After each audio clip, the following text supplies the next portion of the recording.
So tonight's talk is called, on the flyer, it's called Mindfulness / Attention. And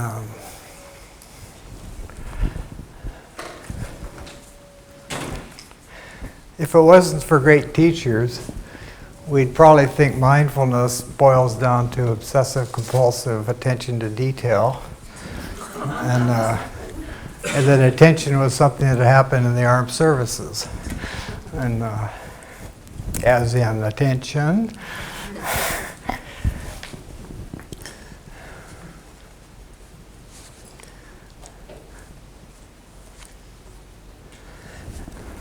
According to the real teachers, were they to be believed, we're not here for the first time in human form, and probably not for the last. So we're experiencing what's called an incarnation that has a beginning, a middle, and an end. Most people don't like to think about the end, it's scary, so they just focus on the detail and try not to think about beyond it. So I'm going to speak as though what the teachers teach is true. So we've all been here before. And probably the reason we're even encountering some of these teachings is because we've been here before. So in that sense, we're probably not going to hear anything we haven't already heard before. So it's like remembering. And it's difficult to remember.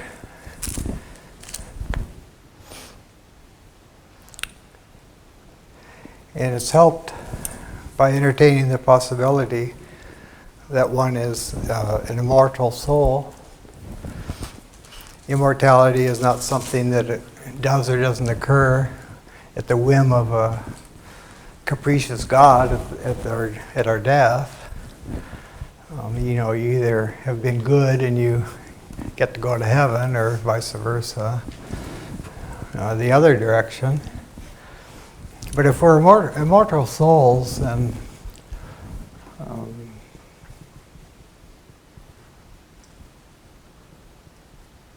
we need to come to see it. And how do we come to see it? As something that's real, as distinguished from something that's merely believed. The reason we don't see it, it's the essence of our being, is immortality and wisdom and compassion. That's our inherent nature, we're taught. So why don't we know it? Except perhaps on a level of intellect. Well, we don't know it because here we are in bodies with eyes and ears and noses and feelings, touchies. And since we were little children, except maybe for our first 2 years, since we're little children, we have been functioning in terms of the sights and sounds and smells and tastes and touches. And we've become encaptured by them. This is made more possible by the fact that we live in a culture that is selling, literally and figuratively, sights, sounds, smells, tastes, and touches. Which is why Amici doesn't let her pupils watch TV. Because what's being sold there isn't worth taking in. But if you do take it in, you've taken it in. And it sits there, even if you're not conscious of it. And it affects your future perceptions. So we're kind of addicted to what the Buddhists call name and form. We got a form, and we're kind of entombed within it, to use Socrates' phrase. And we have a name which we think has something to do with who we are. and we respond when it's spoken. And we think our life is limited to what this form experiences, which in Platonic language is compared to shadows on the back wall of a cave. So our sense of reality is deficient. We've assigned, one teacher defines us as reality assigning beings. It doesn't come prepackaged and labeled. We actually assign reality to things. Most of us assign reality primarily to things in our immediate environment. As it goes away from this body, like to Idaho or Afghanistan or Australia, as it goes away from this body, it becomes less real to us. So our sense of reality is shrunken, tied up with name and form, tied up with our conceptions of what we think is happening, which we get from an inferior school system in a corrupt culture.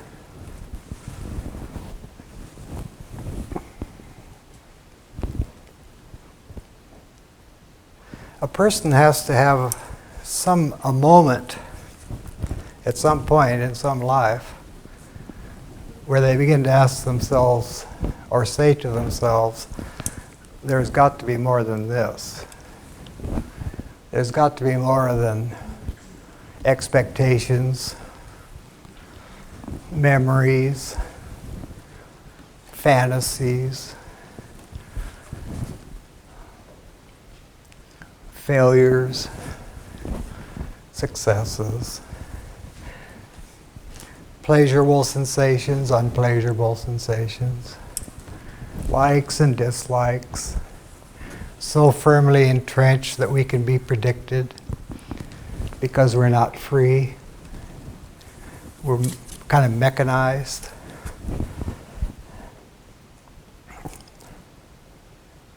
Now, some people look at this picture, get depressed, and they say, well, I can't take anything seriously. This culture's corrupt. It makes its money off manufacture of lethal weapons, pharmaceuticals that we don't actually need, politicians that make us afraid and therefore willing to listen. So everybody walks around in fear, sometimes conscious, sometimes unconscious, but manifesting as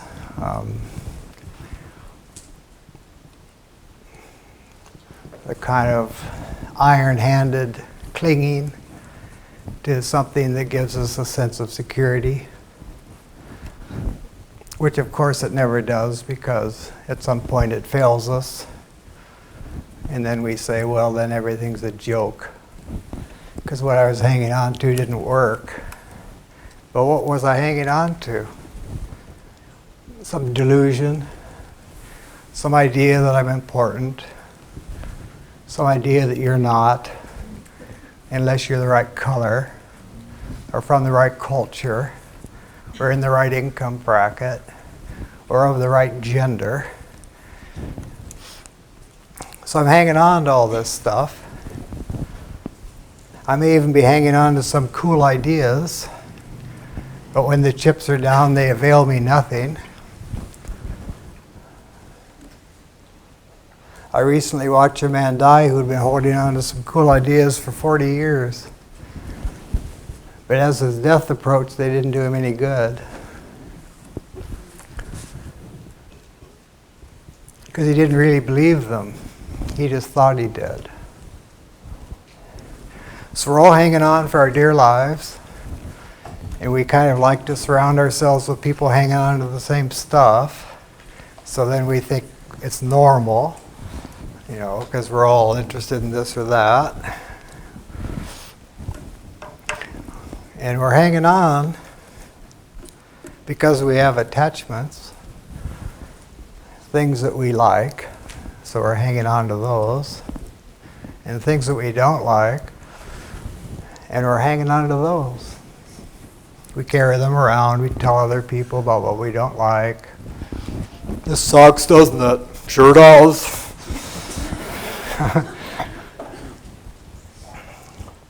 And we're hanging on to whatever we're hanging on to because we're afraid of non-being. If I let go, I'll disappear, some people think. Or if I let go, I'll just be in a void. I won't have nothing to hang on to. True enough. When you have nothing to hang on to, you're on your way. But it's real scary, you know. It's nicer to have something I can grasp.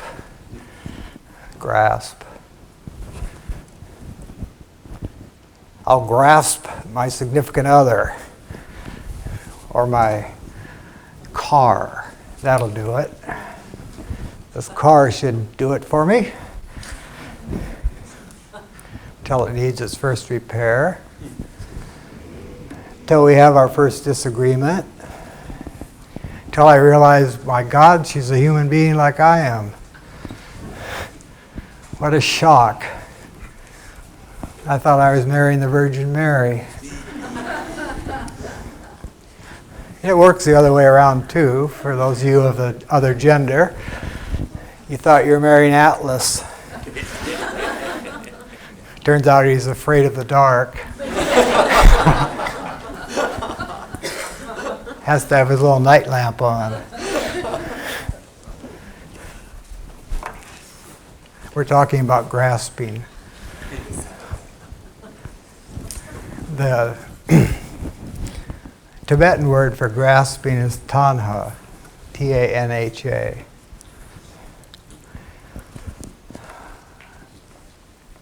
Buddha taught that there is suffering. That's what we've been talking about.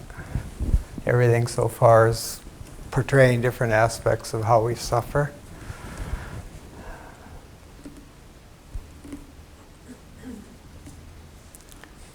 Most of it's suffering, isn't it? I mean, there are a few nice points here and there. But for the rest, you know, it's going to work. That's a drag. Sure be glad when it's Friday. So I had a couple people tell me today they were happy it was Friday. Well, good. What about the other 6? Drag. Got to go to work. Got to take the kid to junior high polo practice. I'll have a little time later to kick back, but I won't know what to do when I'm doing it, because I won't be having the fun I think I should be having. What's wrong with the picture? Well, we're suffering, you know. And in case, you know, we don't think we qualify for their suffering, Buddha kind of makes it a little bit clearer by pointing out that we're born, and then we gradually get older, and as we get older, we here and there become ill, physically or mentally. And if we keep going, you know, if we have the karma to have a long one, then we get old, and then we get to, you know, if we haven't died yet, we get to move on into being decrepit, and then we get to die. And that whole thing is suffering. And a person who looks at it that way, think, well, that's a pretty negative point of view. You know, like I had a good party I went to the other night. It was kind of fun. What are you telling me this is suffering? So if a person isn't aware that they're suffering, they're not ready to begin, because this is still where it's at. I'm still going to wrench some meaning out of all this somewhere. Or I'm going to become so involved with the details of daily life that I'm not going to notice that I don't have any meaning. because I've immersed myself in details, which the Beatles sung a song about. Waking up, taking a shower. Remember that one? They saw it. But if a person's lucky enough to notice that they're suffering and don't take the easy way out of saying, therefore it's all meaningless, so they can become a cynic and cut themselves off from the light. If the person doesn't go that route, then they could say, well, is there a cure for this suffering? Is there a cure? Well, only if you see its cause. What's the cause of all this suffering? Why was I born in the first place? And why am I so not tuned in to whatever this really is? And the cause of the suffering, he says, is this grasping. It's tanha. It's the desire for a life in a sentient form in limited space and time. That's why we're here. Because we want a life in a sentient form in limited space and time. So we're drawn back here by causes we set in motion in previous lives. There's probably no one in this room who was born consciously and voluntarily. That's what the great teachers do. They don't have to do this thing. They don't have to come out of the realm of pure light and bliss. But they do. Because we're sitting here in the dark, grasping, wanting, desiring, attached. And because we're attached, we experience pleasure and pain. So desire, tanha, is what is the cause of the suffering. If we didn't want things to be a certain way, we wouldn't be distressed. We wouldn't be distressed when they aren't.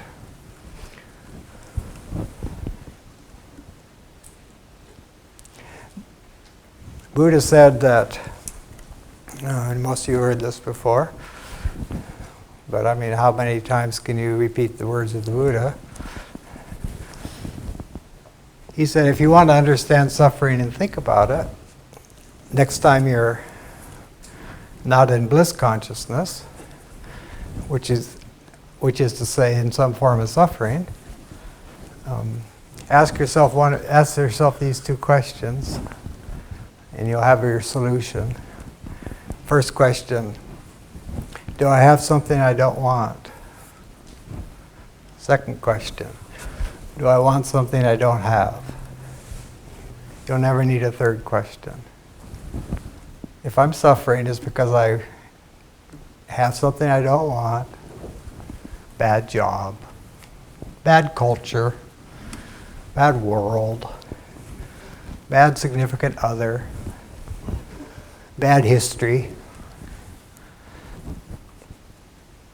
bad. I have something I don't want. It might be as simple as the flu. You know, people bummed out, and you ask them why, they say because they have the flu. Or the weather, that's a good one. Well, this weather's doing it to me, man. So we can have something we don't want and suffer, or want something we don't have and suffer. And as I say, we'll never need a third question if we're honest with ourselves. And what those two questions have in common is the word want. So our wants create the problem. So how do we get out of this thing? And again, a person's not going to want to get out of this thing until they've attained or reached some level of dissatisfaction.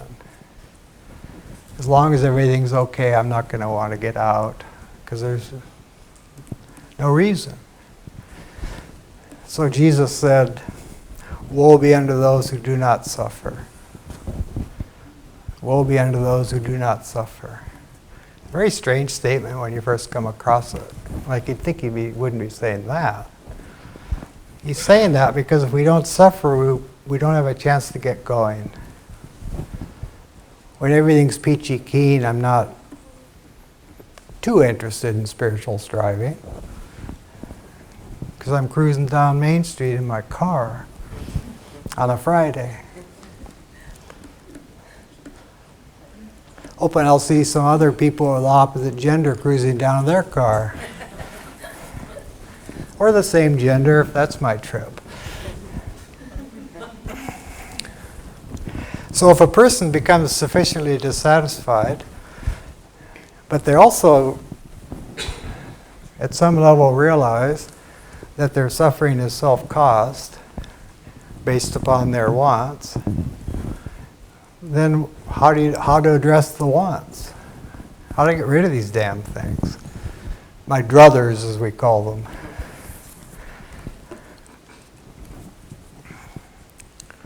And this brings us to the level to the subject of motivation. Why would I want to address myself to this? Why would I want to seek light, truth, wisdom, beauty, goodness? Why would I want to seek any of this stuff? Well, there are two possibilities. One is I want to seek it because if they tell me if I seek it and tread some path that I can get out of here. So that's one motive, called enlightenment, or entering nirvana. Just getting out of the whole thing, which is possible to do. The other more noble motive for wanting to learn is so that one can help other people learn. Like if I learn a little bit, I got something to offer to the person who's learned a little less, as I've learned from people that know more. That's a better motive. It takes one further. It's also more in line with reality. The reality being that we're, to put it crudely, we're all in this together. To put it a little more philosophically,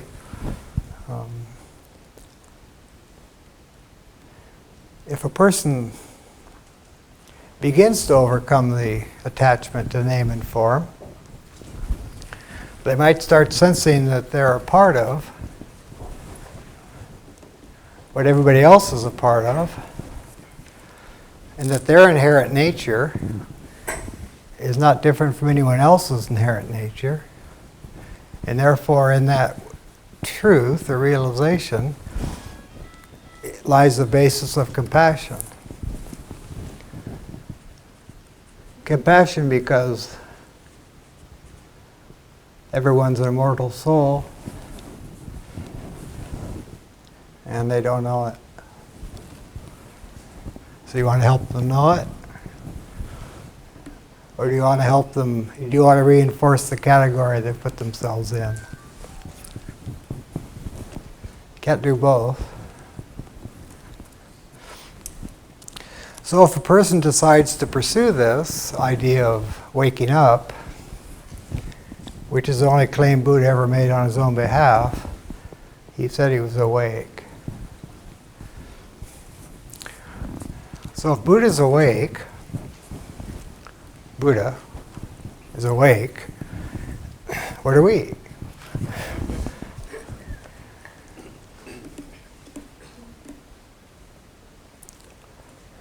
So he taught the Noble Eightfold Path, which we're not going to go into, but it has 8 variables in it that constitute the way, or the path, towards realization of the real, or escape from the unreal. In the first 5 steps they're not steps in the sense that they're sequential, but the first 5 named items in the Eightfold Path all have to do with the development of an ethical understanding of oneself and the world. And it has to do with intentions, speech, action, livelihood, with a right in front of each one.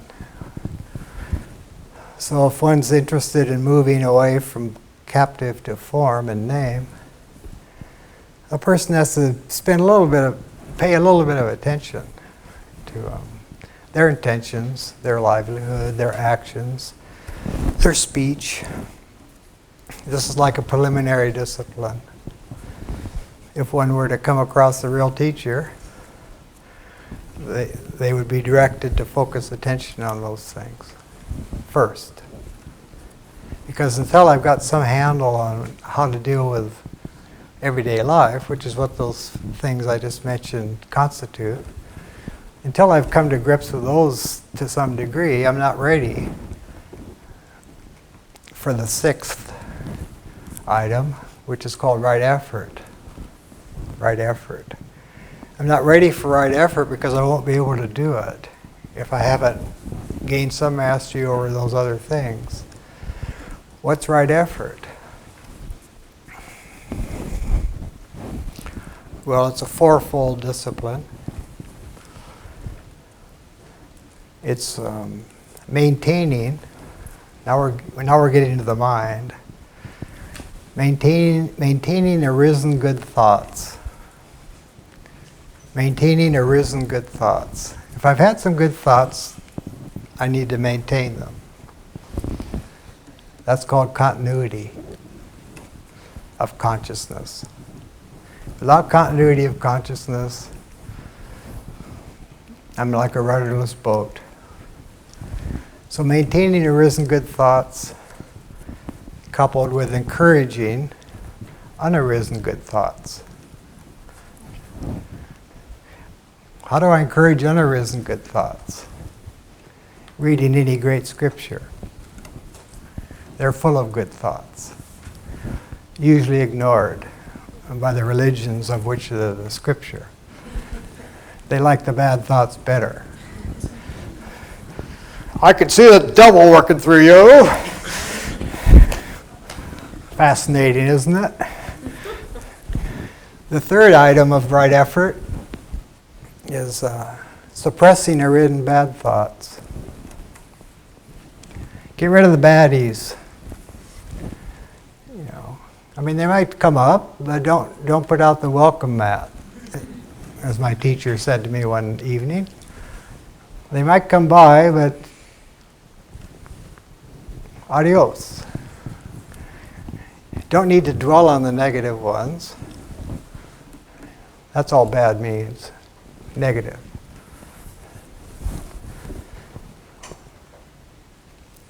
Large waves, as in a vibration. And preventing unarisen bad thoughts. That's called right effort, doing those 4 things. And of course I can't do those 4 things just like 10 minutes a day, because the rest of the day all the thoughts are coming in. So it's like it's something that one has to learn how to do all the time. And by maintaining the good ones sufficiently over time, that creates a kind of a barrier against the bad ones. And the opposite's also the case. If I maintain the bad ones, it creates a barrier to the good ones.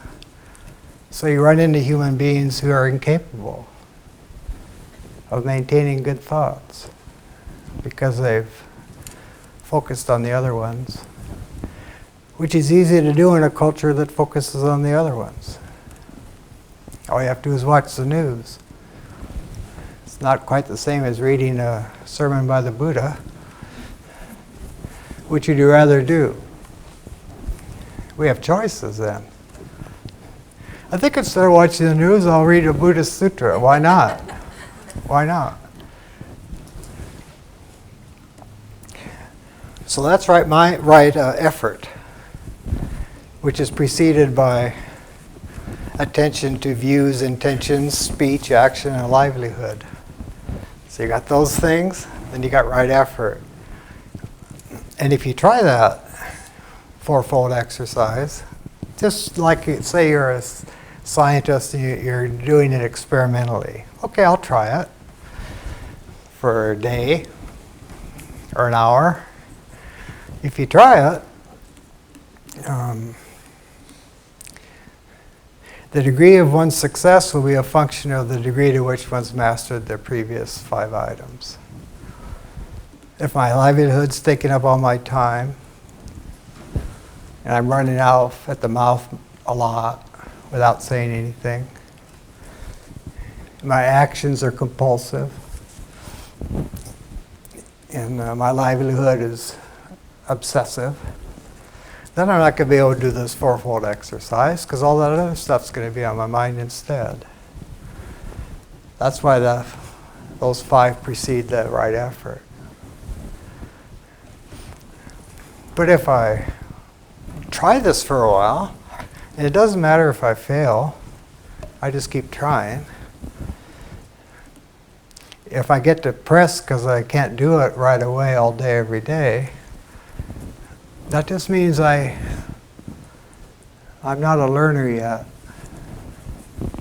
I'm not a real learner yet if I get depressed because I can't do it all day, every day. Because a real learner knows that the only way we learn is by making a hell of a lot of mistakes. And that's why people who've learned a musical instrument or a trade or a step up. Because if they learned a musical instrument or a trade, they know that the only way they learned is by making a lot of mistakes and keeping going and not getting depressed.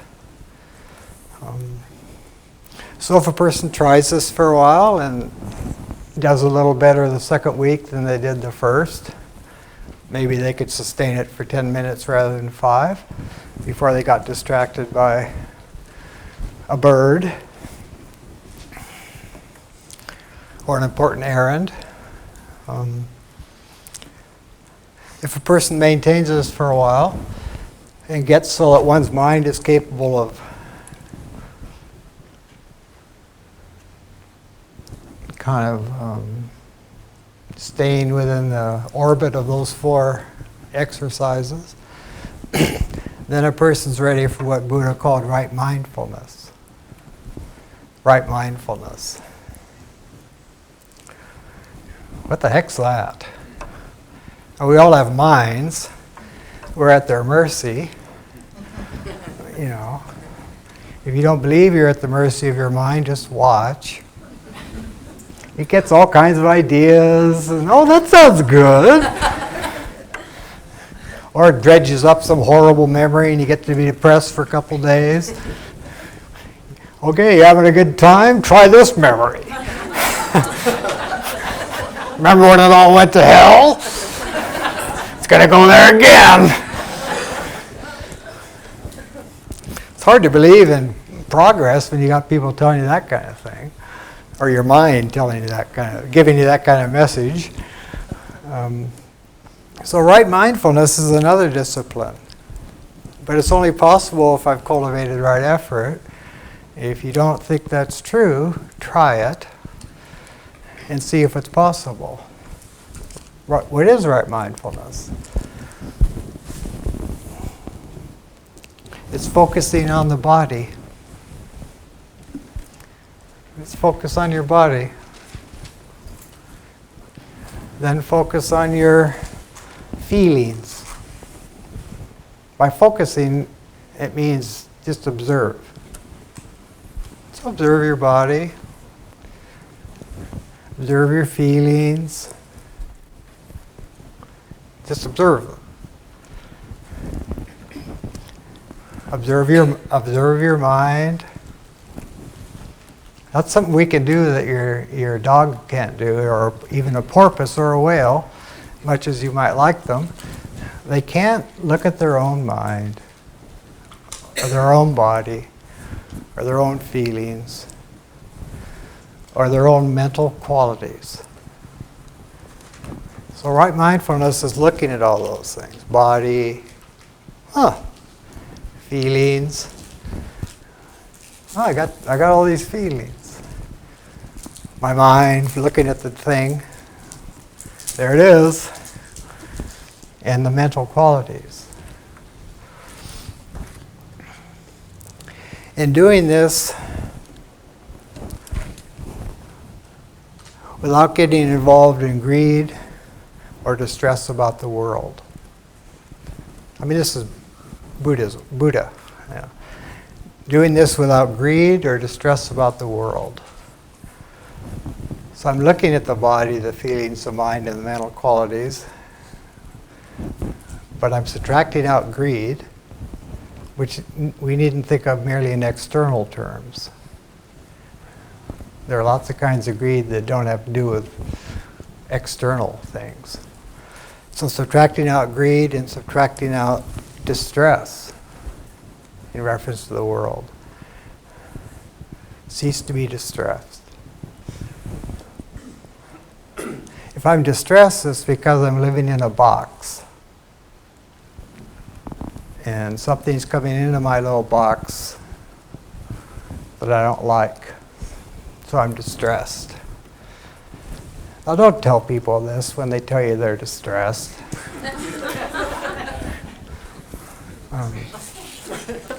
That's part of the speech when we mentioned earlier. What to say, what not to say, to whom, when. So you don't tell people who are distressed that you're causing your own distress. You know, you're not doing them any good, and they'll hate you for it anyway, because they know what's causing their distress and it ain't them. So if one is looking at all this without greed or distress, that's to say one's becoming detached. Detached not in the sense of not caring, but in the sense of being an observer. Now if I'm looking at my mind, especially my mind and my mental qualities, if I'm observing those as well as I can, whenever I can, or whenever I think of it, and I practice this whenever I can think of it, observing my processes rather than being drowned in them. If I practice this over time, I'll begin to get a sense of awareness that's independent of time, that's independent of change. Because the body and the feeling and the mind and the mental qualities are all moving. And if I begin to watch them moving, then the position from which they're being watched is not moving, or it's moving at a lesser rate.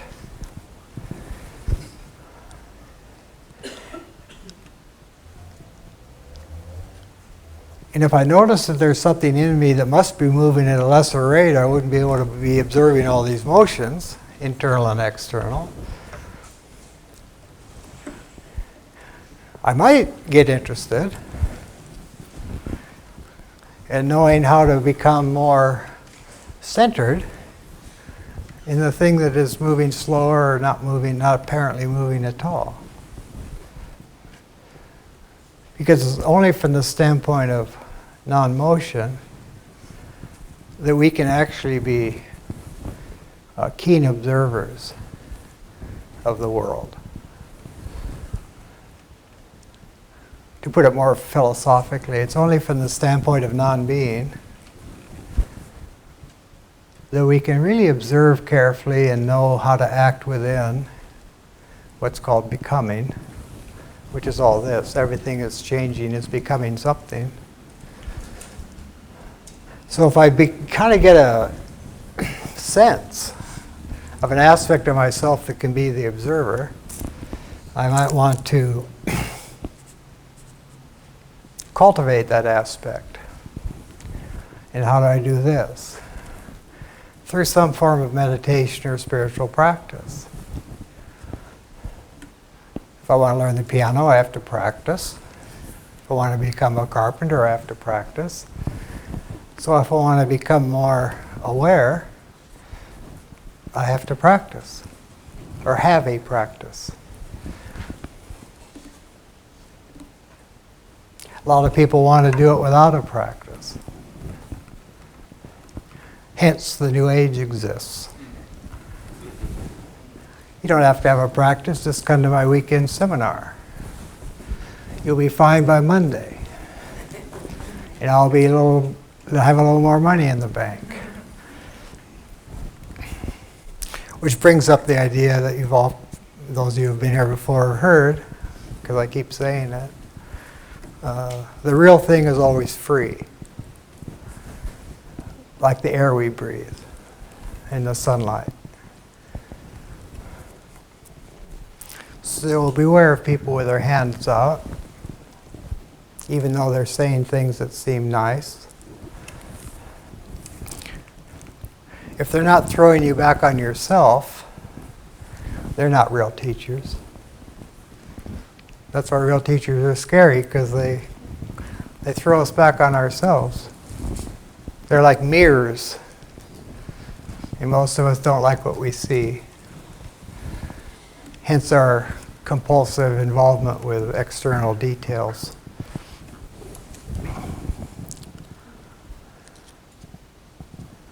So if I want to become more conscious more of the time from a standpoint of calm detachment, I'm going to have a practice. Sometimes this is called meditation.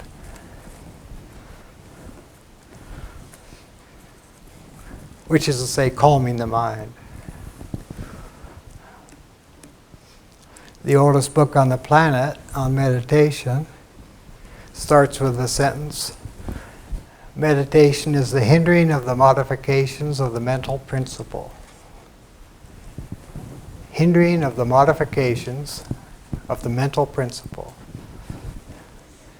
AKA bringing the mind to a halt.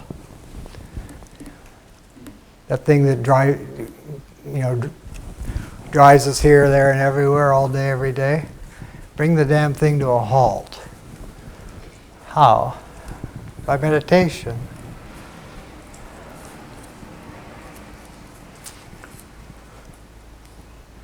But if I try to meditate, concentrate my attention on a point, literally or metaphorically, I'll discover that I can't do it for very long. If you don't believe that's true, try it. Okay, I'm just going to focus on this one thing for half an hour. If you try it, you'll get the picture right away. And as we said earlier, it shouldn't be a depressing picture. That is, one's failure to be able to hold one's mind on one point over time. It shouldn't be a depressing picture, that failure, if one has actually decided to be a learner. It goes back to we learn from our mistakes, we learn from our inability to stay focused. So we just keep trying to do that. But if we jump into that and wanting to do that, we might be making a mistake. Because there's something called me. We all carry around, me. As in, do you know who you're talking to? Me. The center of things. It's kind of the geocentric view of the self. The Earth's in the middle and everything supposedly goes around it. Well, that's how most of us live. We being the Earth. And everything kind of revolves around us. And if it doesn't revolve around us, it isn't important. Or doesn't understand.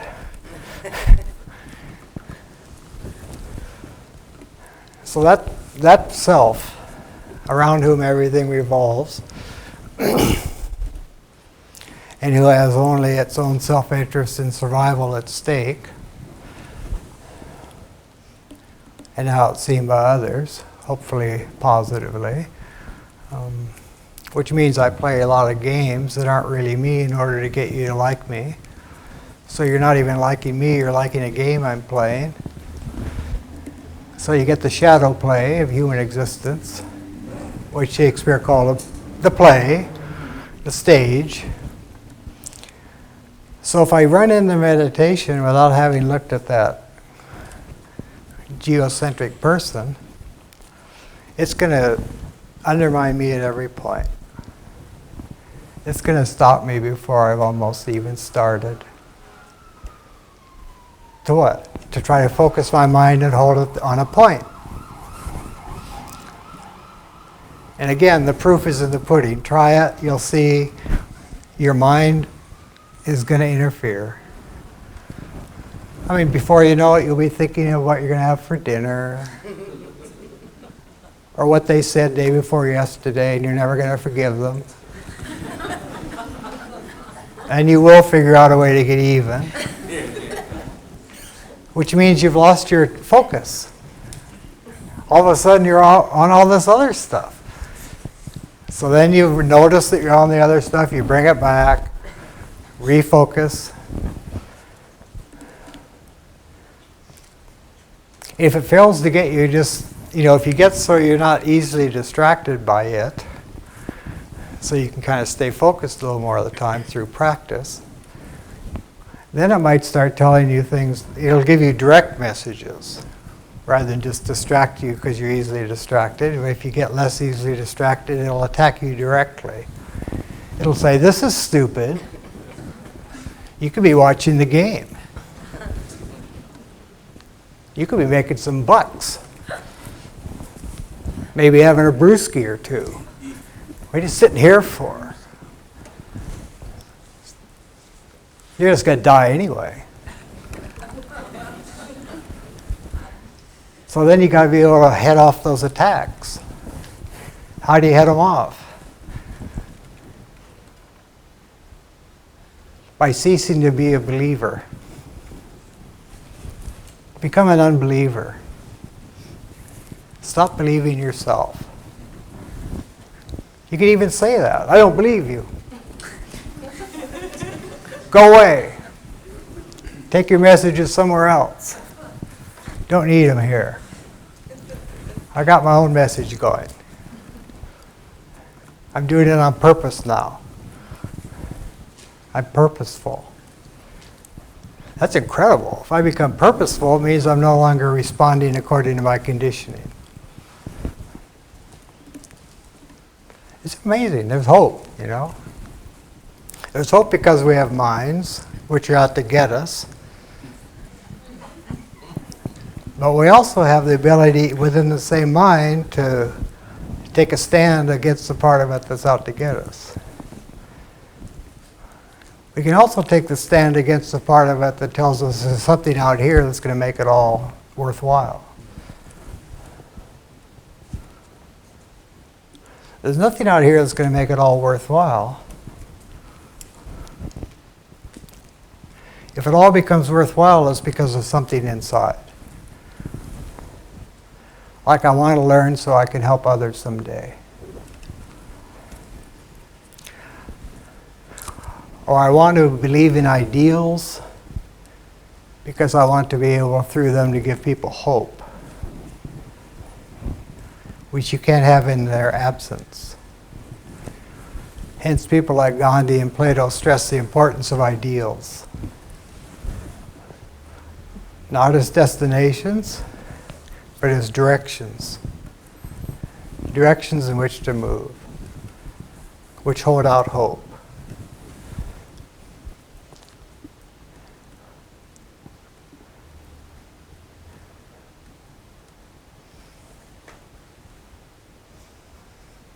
But I can't have ideals for somebody else. I can only have them for me. But if there are ideals that are all encompassing, then they can help me move toward, I can attempt to move toward them. And by doing this, I'll find myself with more hope, which means I might be able to give hope to someone who has none. who thinks they're a name and a form, live in a world that may not make much sense to them, with no hope. A lot of people deep down really don't have any hope. Again, that's why we keep so busy, so we don't notice. Probably everyone in this room has had some moment in their life where they came into contact with an idea or a person who gave them what might be called a golden moment. They had a moment where everything was golden.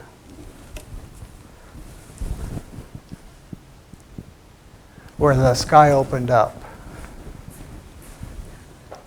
Where the blinders fell off for a moment. Where the idea that real teachers made sense.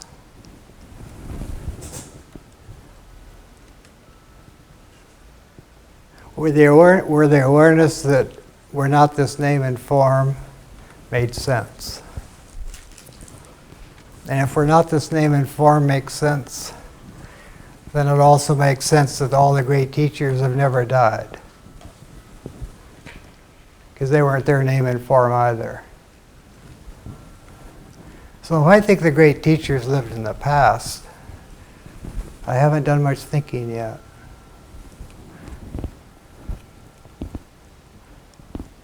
And we don't disappear when we die either. We just don't know it. They haven't disappeared. To think a teacher's a name and a form is not to understand the teacher. That's why Amachi tells her students, if you think Amachi is what you're looking at here, you haven't even begun yet.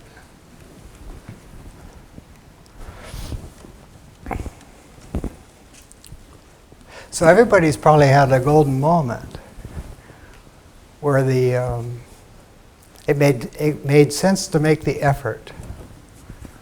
It made sense to strive. It made sense to see things optimistically.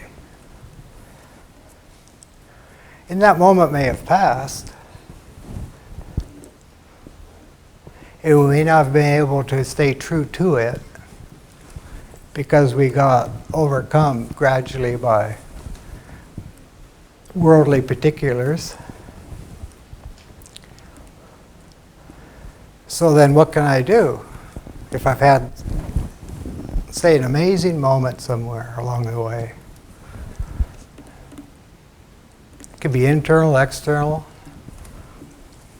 What do I do when it's only a memory? Well, go back to it. Go right back to it. Re-experience it. Remember it. What was it like? What did I feel? What did I see?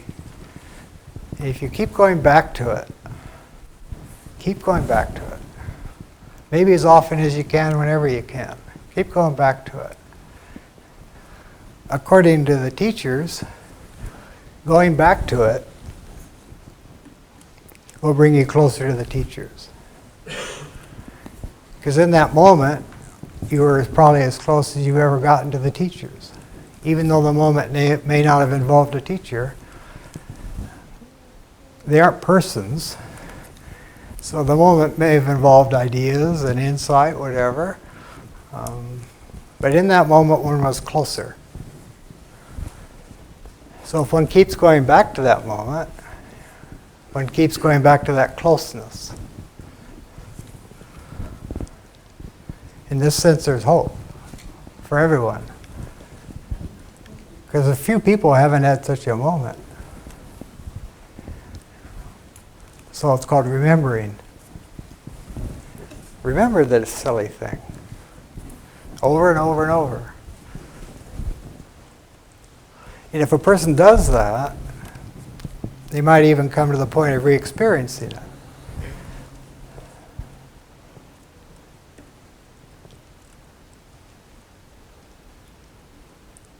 And if they re-experience it on some level, they might come to see that that moment contained, call it the beginning.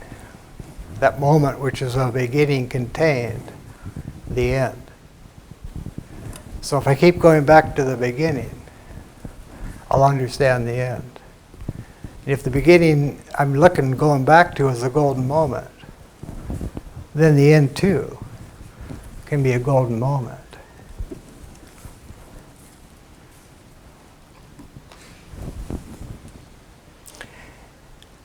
And of course this involves effort to remember. And it involves detachment, because if I don't have detachment, my failures and my quote-unquote sins and my quote-unquote downtimes will get in the way of my remembering. I might be defining myself in terms of my downtime. So in order to remember, I've got to get detached from my mistakes, my errors, my betrayals. And one way to get detached from my mistakes and errors and betrayals, one way to get detached from that is to realize, is for me to quit thinking that I'm what some people call terminally unique. Only I have made these mistakes, and I'm going to go to hell. And I don't deserve to have any hope. You know? Only I have made these errors. Only I have betrayed the things I wanted to be true to. Not so. Everyone in this room has made errors and quote-unquote sinned and betrayed what they thought was important. So if I know we're all in that together, then I don't have to dramatize my own mistakes, errors, betrayals. I just have to see them objectively. And if I'm still involved with some of it, I have to be courageous enough to apply corrective measures, which goes back to the fourfold discipline of right effort. Those are the corrective measures. So if I can keep going back and revivifying my golden moments, while at the same time maintaining my awareness that life is a dream, albeit a divine one, that's important. If you think this is all illusion, or a shadow play, or a dream, you're right. But it's a divine illusion, shadow play, dream. The divine isn't somewhere else. Like, oh, it's on some other plane of consciousness. Or it's up in the sky. No, it's everywhere. The best symbol of the fact that it's everywhere is light. Light, which is everywhere. At the center of every atom. Everywhere on Earth. So it's a divine play.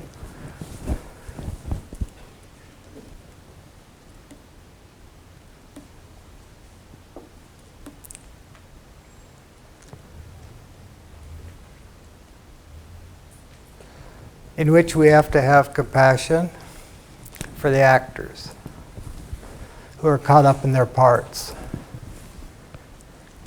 Which means we have to not be caught up in our part. Which means we have to learn what our part is and then not be caught up in it. Which means we're performing something called dharma. We're playing our part. But we're not getting caught up in it and making a self out of it. Oh yeah, I'm the guy who gives lectures 2 Fridays a month. I don't know who the hell I am in between. Other people tell me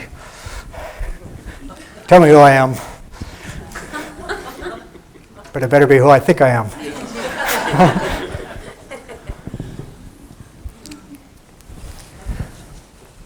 So if a person pursues some of these ideas, clearly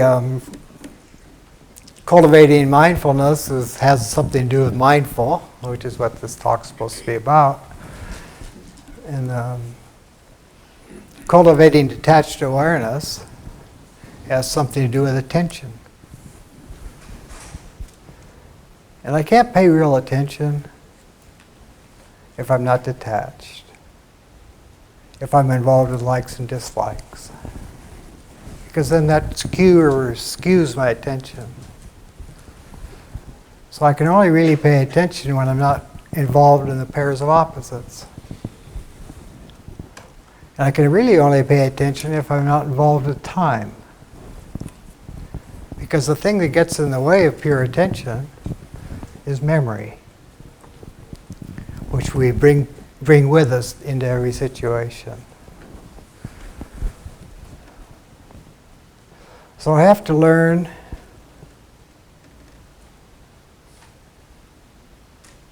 that the present is all there is. But people who glibly speak about living in the present aren't doing it. And in a certain sense, the present doesn't exist, because it's only a mathematical line separating the illusions of past, the illusion of past from the illusion of future. But you can't land on the present. So it's a blurred line. But we use it to pretend to ourselves that there's something called the past and the future.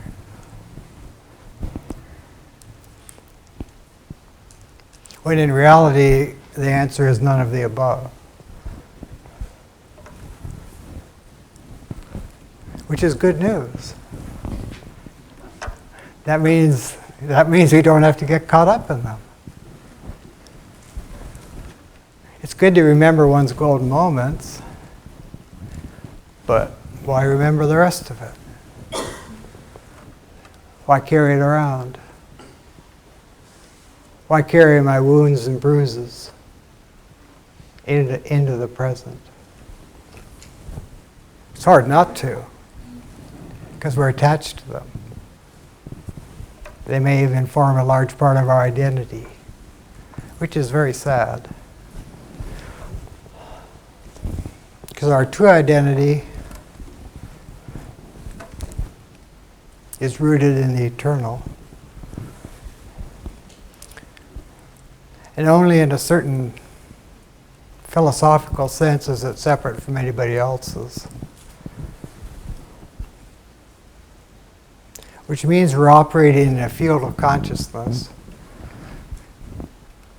in which all distinctions are ultimately illusory. And the only reality is awareness of the oneness, of the lack of separateness, in spite of the fact that we all have separate bodies.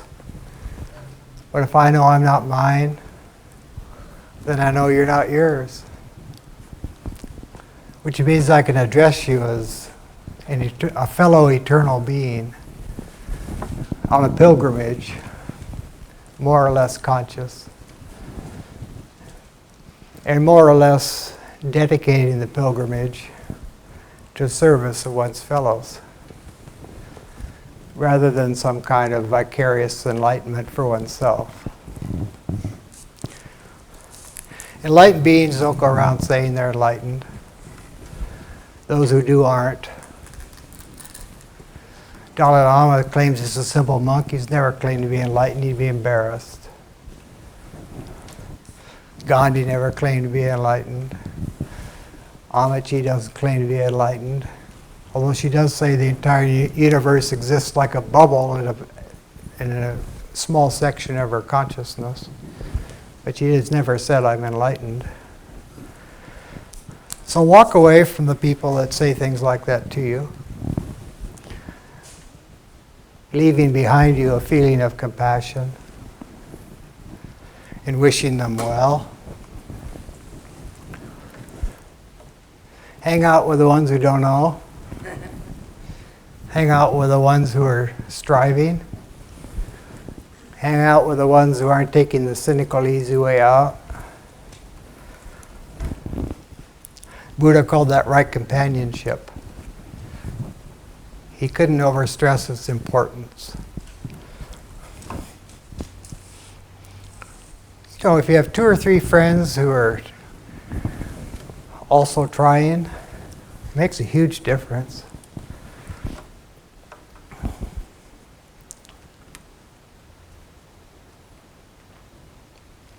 One man said, if we all knew our true business, life would be a contest of smiles.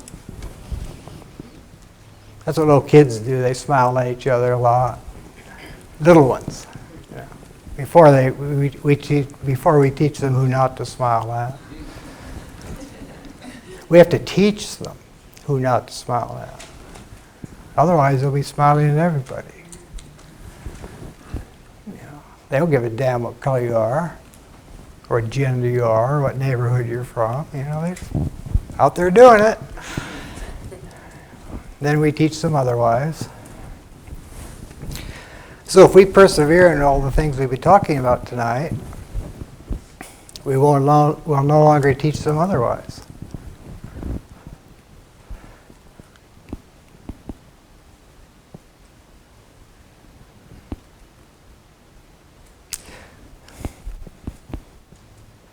And the more we can inculcate in ourselves devotion, or focus upon, or being centered upon service of teachers, as in what can I do to help? And maybe you won't get an answer, but maybe you will. The more we do that, have a devotion to something bigger than ourselves, bigger than our own little life, in spatial, temporal terms. If we inculcate a kind of a deep devotion to teachers, or if you like, to Krishna, or Buddha, or the person of your choice, remembering none of them are names and forms. So what are you really being devoted to? The good of all. If I try to inculcate that in myself, that means I can only do it to the extent that I'm not devoted to myself. That the object of worship isn't me. Back to the geocentric problem. If I try to inculcate that kind of devotion, which presupposes a kind of humility, humbling that false self that thinks it's so important, that thinks it has something to gain or lose, humbling that person, apparent person, and devoting oneself to the welfare of others and the teachers. If a person does that seriously and sincerely and as best they can, because it's not going to be able to do it very, very long at a stretch perhaps at first, if a person perseveres in that, the idea of true teachers will take on a new meaning. It won't be a phrase. It won't be connected with historical names and forms.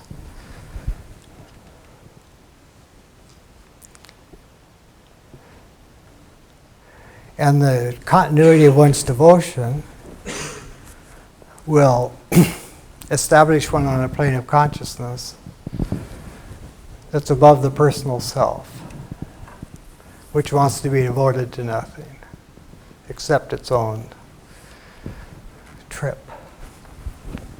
If that continuity of consciousness is maintained on a level above the personal self. That's called restraining the personal by the impersonal. Restraining the impersonal by the impersonal. Restraining the small s self by the capital S self.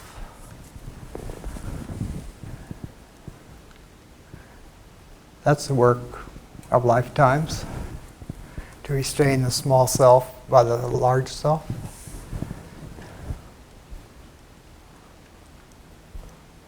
Let Krishna drive. Yeah. Or whoever you like. Just get out of the driver's seat. And if one restrains, let's say a person's got to the point where they do restrain the small self by the large self. It's like restraining my mortal nature by through my immortal nature. We all have an immortal nature, as we said at the beginning. So if we can use that to restrain our mortal nature, which is what we've been talking about the whole evening,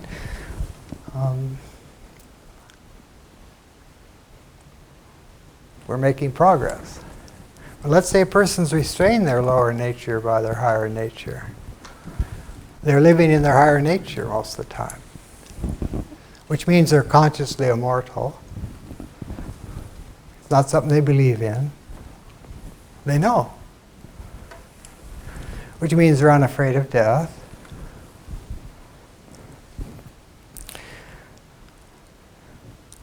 That person might be in a position to contemplate restraining the self, capital S, by the eternal.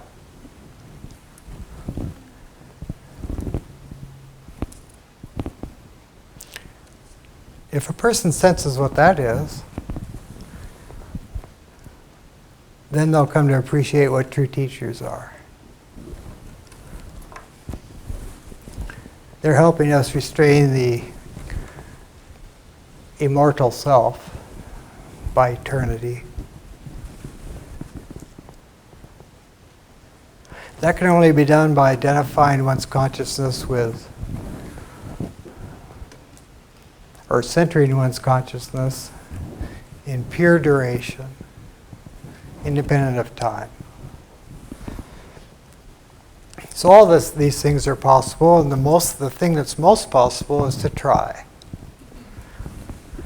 And the second thing that's most possible is to stand up after I've fallen down and keep walking. And when I fall down again, get up again and keep walking. It doesn't matter if I fall down 380 times a day, as long as I get up 381 times. And if a person understands that, then they're starting to understand karma, which is neither good nor bad. So people talk about good karma, I've got bad karma. They're just mouthing words. That's like saying the law of gravity is good or bad. They have two camps, the pro-gravity, the anti-gravity camps.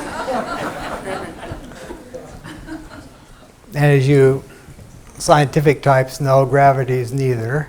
It's just a matter of number of formulas that seem to hold true, whether a person believes in them or not. I mean, if you don't believe in gravity, that's cool. But stay away from tall buildings.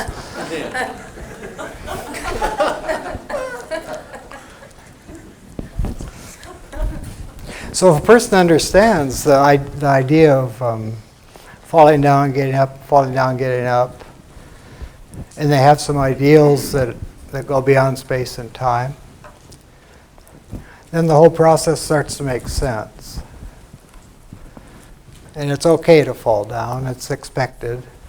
To think that one isn't going to is part of the problem. What's nice is that if I have some other people in my life who are also attempting some of these same things, then they'll understand my falling down and I'll understand their falling down. We'll encourage each other to get up and keep moving. The only problem consists in giving up. And I'm only going to give up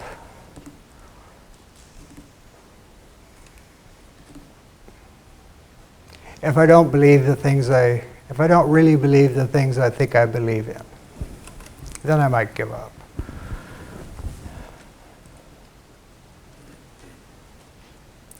Which means even if everyone in my life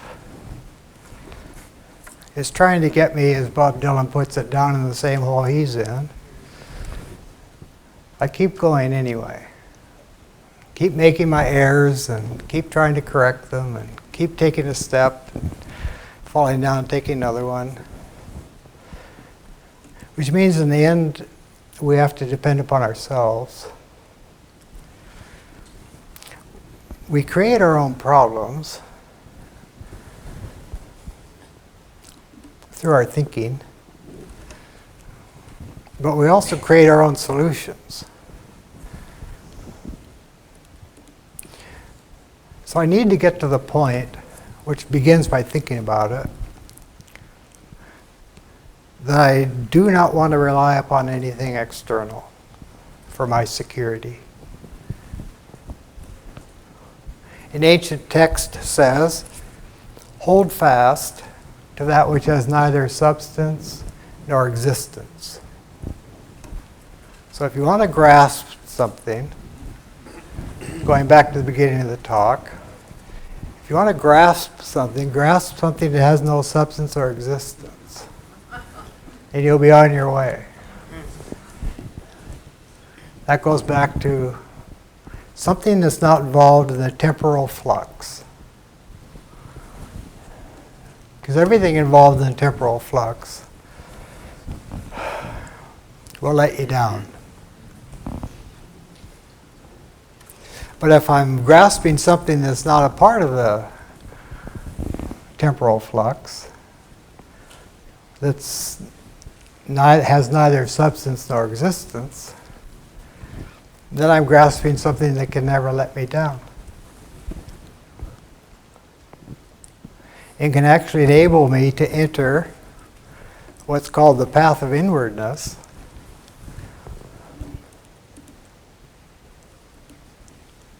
which culminates in Shiva, who represents ceaseless dissolution. Those of you who have taken physics or something, it's all ceaselessly dissolving and ceaselessly being born at every moment.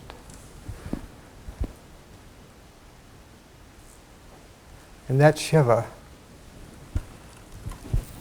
Death/regeneration.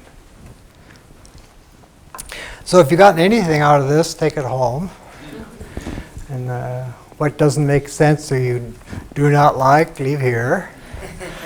And next week we'll be speaking of we'll be speaking of a Japanese bodhisattva of the 13th century named Nichiren, who is the basis of a contemporary Buddhist movement that's probably one of the few things happening on the earth today that will actually still be happening 2 or 3 centuries from now, because it's beneficent. But it's all rooted in the writings and life of this man named Nichiren, who most people have never heard of, which is fine. We haven't heard a lot of the great ones, which is why we have these talks, so we can hear about them. So that's next week, and thank you for coming.